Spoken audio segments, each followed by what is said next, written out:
Enjoy that? Yeah, it was really good. Most important thing was the 3 points, of course, but obviously I'm delighted to get my goals as well. You said beforehand that you thought the difference between the National League and the Division 2 was the pace of things, and I thought truthfully you were tiring a bit in the second half until you scored that wonder second goal. Yeah, it was quite hard. We didn't start the second half very well, I didn't think. But I tend to come alive when I get the ball, so sometimes people think I'm not really with the flow of the game, but then I like to, when I get the ball, try and make something happen, and thankfully it went in. Of course, you went behind after 2 minutes, and it was poor. The first half was a bit poor defensively, but the heads didn't drop, did they? No, we just said, a few of the lads at the back said, don't panic, we'll get some chances if we can keep it a bit tighter at the back. We felt the goals would come. Obviously, we didn't defend as well as we had done the last couple of games, but luckily we were good going forward and we got some goals. Your first goal was great work from Christian Doidge. Again, it shows he's not just a striker, he's a workman-like player as well. He's an architect. Yeah, he works his socks off up there, and he did really well, because a lot of people would have snatched and tried putting it across the box, but he held it, and then picked out a good pass, and it was an easy finish really in the end. And you just hit the bar previously before that, and Daniel Wishart somehow hit the bar and the post at the same time. It looked at that time that luck wasn't going our way. Yeah, it was it's a bit disappointing. I thought after that one I might not get another opportunity. Maybe it wasn't going our way, but thankfully we managed to get a few goals in the end. Describe your second goal, because it looked like you lost control on the edge of the box, and then you seemed to be off balance as you shot. It got a little bit under my feet, but when I'm in those positions I like to try and keep it close to me, and then try and get it out my feet and try and get a shot off, and luckily it went in the top corner. I don't think luck comes into it, truthfully. I think you're underselling yourself a little bit, but you've obviously got a little partnership working with Christian and Ruben Reid. Yeah, hopefully we can develop that, and there's a couple of times where I could have slipped them in, and maybe in the last game as well, so I think that will come the more times we play together. But 4 goals out of 5 between me and Christian today was obviously good, and Ruben scored an excellent goal the other day. I was going to ask you, obviously at the Western-super-Mare, you were the goal scorer, the principal player there. You're coming into a team where you've got proven goal scorers alongside you, so you've got to sort of measure your pass sometimes. Yeah, obviously I'm not just coming here to score goals, I'm coming to make the team tick and try and create some goals. But obviously when you score, it's obviously a good feeling, but there's obviously other goal scorers in the team as well, so there's not as much responsibility on me, because if I don't score, I'm sure Christian or Ruben or someone else will get the goals. Despite the win, unfortunately, we're still in the relegation zone, still second from the bottom. But it's really tight, isn't the bottom of Division 2? So it is vital to get your home wins under your belt. Yeah, we need to make this place a fortress, so it's difficult for other teams to come.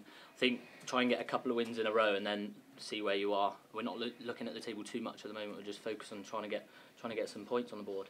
One thing, of course, you didn't experience at Western-super-Mare was playing at Carlisle, where you've got to go next week. It's a long old way to go, isn't it? Yeah, I'm looking forward to it, actually. Obviously, with the win today, we should be going there with our tails up, but it's a long way, but an overnight stay, I think, so it'll bring the lads closer together. Thanks so much. Cheers. Thank you, Dayle. Given you had a stable profession as a teacher before, was it a difficult decision to turn to football full-time? If I'm honest, no, not really. It's always something I've wanted to do. I've always felt I'm capable of coming into the Football League. So as soon as they come in, I snatched at the opportunity, to be honest. How did you? Because obviously you know Scott, who's come here now, hasn't he? He managed you for a season, didn't he? Was that the link that made it happen? Really? Not just that. Obviously, I think that made the transition a bit easier. There was a bit of interest, but I've always kept an eye on Forest Green's results. I've always admired the way they play football, get the ball down, and that's something that suits my style of play. So as soon as the gaffer showed me around the place, it was where I wanted to come and play my football. And I suppose you've got the teaching as a second string to your bow, haven't you? If the football doesn't work out, you can go back to that. Yeah, if it obviously doesn't work out, but I'm confident, hopefully, that I'll have a few more years playing full time and see where I can go. It's a difficult decision for a lot of guys in non-league, isn't it? Because you know good money, presumably at Western, you've got the stability of a career as well. Don't you think it's a little bit of a gamble or a risk? I think for some people they get a bit comfortable with their. Obviously, part-time you can get some good money and with the work, but it depends what you want to do. I wanted to play full-time football. That's something I've always wanted to do. I was hoping it would happen a bit sooner, but something I've always wanted to do. So the money's not really.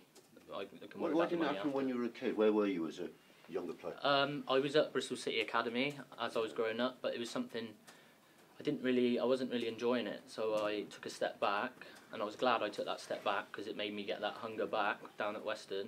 Obviously, I felt I deserved to move on before, but I'm not complaining. I'm You'll happy be to the do it first now. one to do that at Western, will you? I remember Ryan Harley failing at Bristol City, going to Western and coming back strong again.